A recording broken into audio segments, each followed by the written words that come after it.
واليوم الآخر والقدر خيره وشره من الله تعالى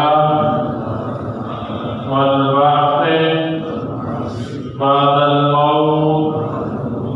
أستغفر الله ربي من كل ذنب وأتوب إليه. أشهد أن لا إله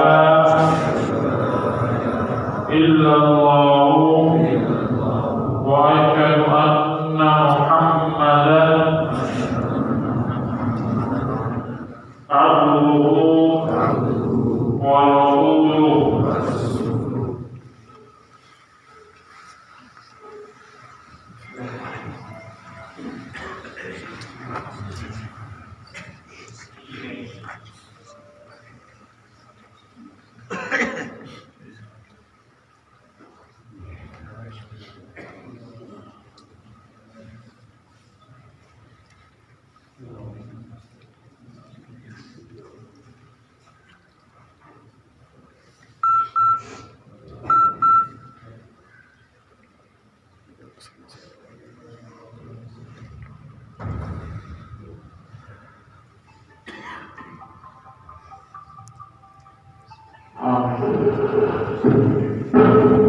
پانچ وقت کی پابندی کے ساتھ باجماعت نماز پڑھنی ہے.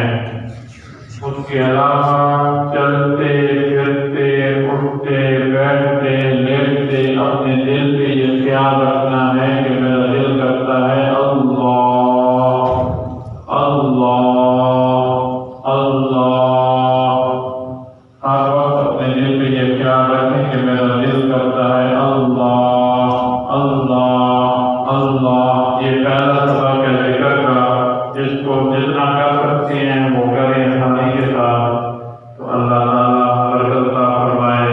رات کو سوتے وقت عشاء کی نماز کے بعد سونے سے پہلے ایک تسبیح استغفار کی پڑھ کے سنی ہے. استغفر اللہ ربی من کل ذنب واتوب الیہ. استغفر اللہ ربی من کل ذنب واتوب الیہ. اور اس کے علاوہ یہ ذکر کرنا ہے اور نماز کی پابندی کرنی ہے. نماز کی پابندی کریں گے تو فائدہ ملے گا. اس کے بعد یہ ذکر جاری رکھنا ہے. اللہ تعالیٰ برکت ڈالے گا. تو اس کے بعد اگلا سبق آپ کو ملے گا. آپ رابطہ رکھیں گے. پیر کے مقصد یہ ہے کہ آپ کی اصلاح ہونا ہے. یہ نہیں ہے کہ دعائیں آپ کی اصلاح ہو. آپ نبی کریم اور اللہ تعالیٰ کے راستے پر چلیں.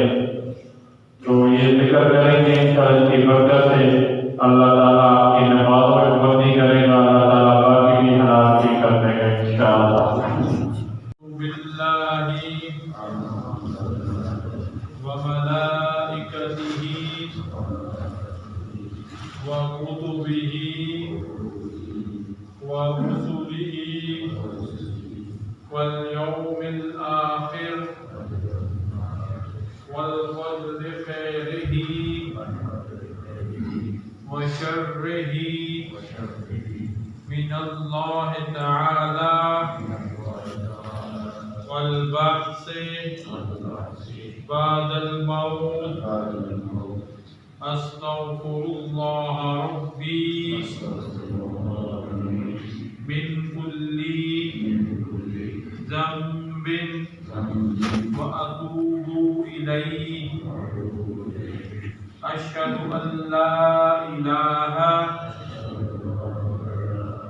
إلا الله وأشهد أن محمدا عبده نعبده